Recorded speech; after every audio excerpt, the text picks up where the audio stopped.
Hey, what's going on, everybody? You are live with Osiris, and welcome to Feel Good Happiness. This is a show where I talk about ways to help you actualize your true potential, awaken that gift inside of you, and allow you to live a life that is filled with purpose, filled with meaning, and filled with true, genuine joy. I truly believe that to be the case. When you are able to live in your gift, live in your purpose, your life will be much better. But I also want to focus on life skills that not only help you to obtain that dream or that potential that is deep in you, but this will help you become a better person altogether. Again, I'm not a psychologist, as I had mentioned on my first episode. I'm not a social worker, not a therapist, but I do know what I am talking about. And I just want to help, man. I just want to help. So today I have a question for you all. Is it better to be loved as a leader, or is it better to be feared as a leader? I really want you to genuinely pause for a moment, maybe pause this episode and think about it. What do you believe to be the more effective approach? Do you feel that it is better to be loved or better to be feared as a leader? I've worked with both types of leaders, and I will tell you that I wholeheartedly believe that as a leader, what is more effective is a leader who is feared. When enforcing standards, when making sure that the job gets done, it may not be done in the prettiest fashion, but it gets done. I've seen the approach of a leader who is built on "you must fear me." I've seen that approach work when you are dealing with a team who doesn't have their stuff together. I've seen it work where, okay, we've had all of these issues come about. We need somebody in a leadership position that you know that he or she, they do not play around. I'm not saying do that. I'm saying what I've seen to be effective. Now, in retrospect, I have dealt with leaders who are built on love is my approach. I want my people to know that I love them. I want my people to know that I will take care of my people. I will take care of you. I will make sure that I fight the fight with you. I will follow you. I will be there alongside with you. I've seen that to be effective as well. So I guess the bigger question is, what do you feel works best for you? This question is not built on the idea that what I'm telling you must be the way that it goes. I do have some studies that I reviewed, and I want to bring up an article that caught my eye. This is from 6-group.com, and I will link this source in this episode. I'm going to read you two sentences. One is going to come from the feared approach, and the other is going to come from the loved approach. So the first sentence reads, "To be feared. Leaders that are feared are perceived to wield more power by their employees." Let me read the next section in that one sentence regarding being loved. To be loved. In contrast, leaders that are loved focus on taking care of their employees, creating a stronger employer-employee bond. Now, we can take that to the bank and really let that marinate. This is such a broad topic. There is really no right or wrong answer. In my opinion, it does depend on the circumstance, and it depends on the people. Do people want to be led by someone who is perceived as a nice person and I just want to love you? Or do people work better under pressure when the leader is coming down on them? You know, I really couldn't tell you. I know for me personally, I prefer an environment where the leader takes the approach of being loved. And that approach of being loved and you just don't want to get on their bad side, I think is more effective than a leader who is just always walking around, swinging a sledgehammer on the wall, always angry, and you just like, oh, he or she, they're just in a bad mood. And really, you can't connect with a leader like that. But I believe you can absolutely connect with a leader who shows empathy and wants to work alongside you, is willing to let you talk to them. They don't badmouth you. They don't give you the perception of, yeah, what do you want? They don't do that.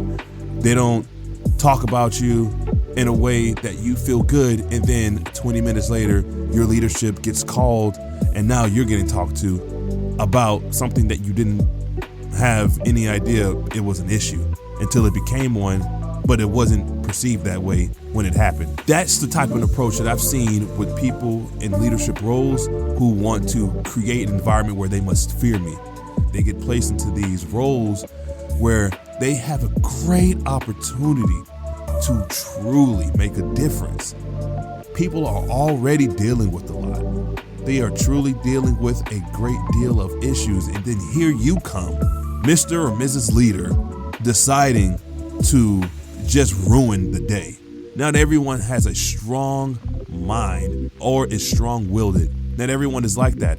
Maybe they came to work as an escape, or maybe they came home as an escape, and here you are in this leadership role, whether it is a spouse or a parent or a teacher or an instructor, which is still a teacher, somebody in business, somebody in military, somebody in sports, athletics, whatever, you name it. Whoever's in this leadership position, they have an opportunity to truly create a loving environment that doesn't have to be built on one or the other. They can create an environment that is filled with standards, but they also care for you. It doesn't necessarily mean they have to fear you. My mentor, Brian, he would always say it's better to walk around with a hammer on your shoulder than to walk around and swing it every other second. You know, like I might be misquoting him, but absolutely the sledgehammer on your shoulder comment is true. I believe that to be wholeheartedly true. If I am in this leadership role, and I'm walking around every moment, swinging it at every person that I see, at some point, it's not really effective. You're expecting to get cracked. You know, you're expecting that hammer to come down. It doesn't really hold weight. You're just like, I'm just going to come here and do my job, or I'm just going to come here and yes, sir, yes, ma'am, or yes, wife, or yes, husband, or yes, mom, or yes, dad, yes, brother, or whatever. Yes, coach, and just do it. And you can look around, people aren't happy. I'm not saying everyone has to be happy, but I am saying that you don't have to add to the negativity if you are in that leadership position. I know this episode is kind of stretching a little bit, but I'm really trying to bring home a point on why being loved and being feared are two different types of approaches that I feel is something to really consider, to really think about. This does hold weight to you wanting to pursue your own gifts and your own dreams, because once you do that, you will absolutely be in a position to inspire other people. You will be in a position to change the world.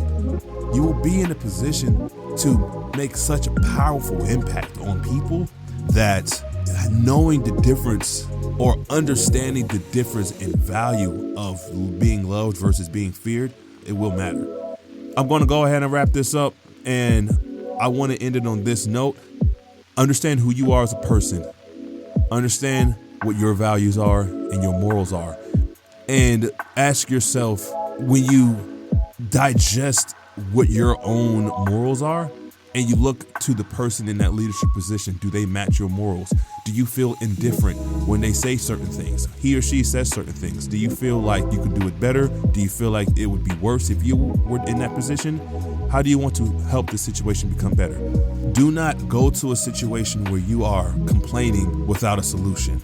Bring a solution. I know that you can't change everybody, but you can absolutely make an impact to the people around you. I hope that your environment is not a bad one, and if it is, then be the change that you seek. And on that note, I appreciate you all taking the time out of your day to listen to this episode. You all take care. Thank you again. You were live with Osiris, and I'll catch you next time.